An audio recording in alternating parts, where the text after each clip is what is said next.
Story 3. A very unusual gas station by the highway. Me and my girlfriend were in a city in Texas off the highway, and we stopped at a tiny gas station to get beer, chips, and such. For some reason, when we pulled in, I felt the need to say, I think I'm actually going to need to come in with you. That was weird because I usually stay in the car when we go places, or when I get out, I don't feel the need to announce it. When we walked in, everything felt very normal. We were just laughing and joking about the naked Modelo girl cardboard cutouts and her super pixelated face. We start looking at the beer, and I was being indecisive, but I could tell we were both getting really sketched out, so I just grabbed 2 coconut margarita-type drinks without thinking about it, and rushed to the counter, thinking we needed to get out. There was also this growing feeling of being watched. It was like pure malice I haven't felt before. I can't describe it.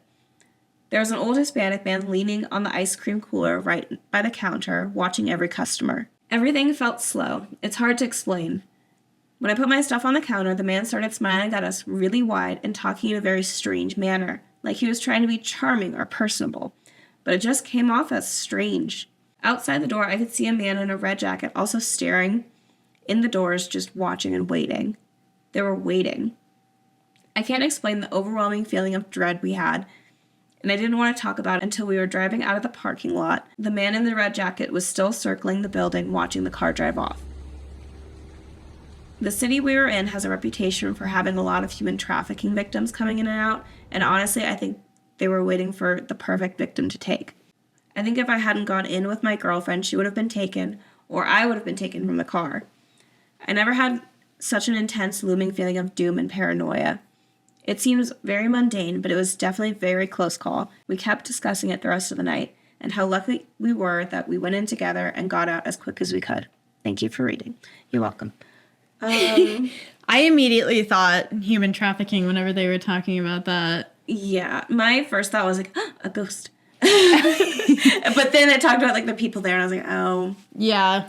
But there are, I will say, being from Texas and being all over Texas, there are so many weird gas stations everywhere. Everywhere. Yeah. There's gas stations everywhere because it takes forever to drive across the fucking state. You need them. But there are lots of little tiny weird ones that you walk in and you're like, am I gonna die? Is this Texas Chainsaw Massacre?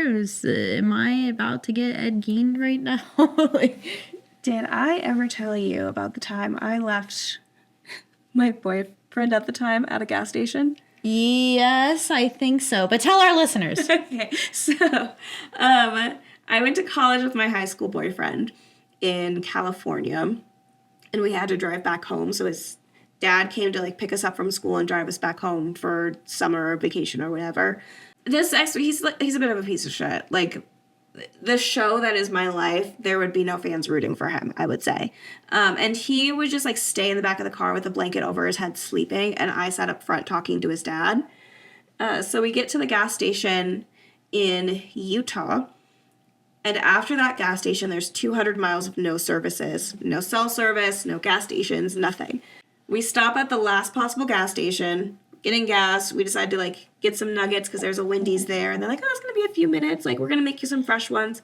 Amazing. We go to the bathroom. We go back in the car. And then we drive off. And me and his dad are just yapping. And he gets a call on his phone from this weird number. And there are a lot of scams happening at the time. He's like, I don't think I'm going to answer it. And I was like, you should just answer it. And then you could yell at them if you want to. Because that's what my Nana loves to do. She loves to yell at telephone scammers. And he's like, that does sound fun. Okay, he picks it up. It is his son who was standing in the gas station with no money, no cell phone, in his pajama pants because we left him. And we circle back and I'm dying laughing. His dad feels so bad. He's like, I cannot believe I left my firstborn son out in the desert. And I'm laughing. I'm like, this is actually fucking hilarious. I'm calling everyone I know. I'm like, bitch, guess what? You'll never believe what we just did. We go and we pick him up, and he's just sitting on the curb, and he was so dramatic about it. With how that ended, I'm glad you got left in the desert. You deserved that. He absolutely did deserve it, though. I mean, how are you supposed to know that you left him? Because he was sitting in the back with a fucking blanket over his head. The blanket was still there. How weird to do that while your girlfriend's sitting in the front seat, just talking to your dad. You're sitting in the back with your blanket over your head. Like a child. Yeah, literal child. Yeah. But anyway, yeah, weird gas station. I always, if I go to the gas station by myself and I get out of my car, I obviously lock my car. But if I'm getting out and getting gas, I get back in and then I lock my doors again. Oh, yeah. Yeah, which I know you're not supposed to do. I know you're not supposed to, like, get out of your car. I don't get back in because I've heard it can make your car blow up, and it's just what I think about. How many times does that happen, though? I don't know, but I don't want to be it takes one time for it to be you, and then you're dead. But I've never heard that. And also, it's the static electricity, so as long as you ground yourself before, like, touch some metal and stuff and get the static shock off of you. But what if you don't? I don't know. Die, I guess. I don't want to die that way. Well, I would rather die that way than die by somebody coming up and stealing me and then torturing me that's until like I obviously die. a worse option. Yeah. But I also don't want to explode. Pick and choose your battles, ma'am. That's why I lock myself in my car. There's other ways to die. Yeah, but I like locking my car. Anywhere I go, I lock my car. It doesn't matter. If I'm sitting in my car waiting to do anything, my car is locked. Oh, yeah. Yeah. Yeah. We're not trusting nobody. No. Nobody. There's creepazoids out there. They're everywhere. As we have learned. Everywhere. There's creeps everywhere. As we have learned from the past 28 episodes, there are creepies everywhere all the time. We're surrounded. Everywhere, everything, everywhere all the time. all at once. Yeah. Good for you for going into the gas station with your girlfriend, though. Trusting your intuition, that's good. Yeah, listening to your gut, knowing to go in. Because there have been stories where girls will go to, like, an outside bathroom at a gas station and then get taken. You can't even trust some women these days because some women even... Oh, yeah, Ghislaine fucking Maxwell.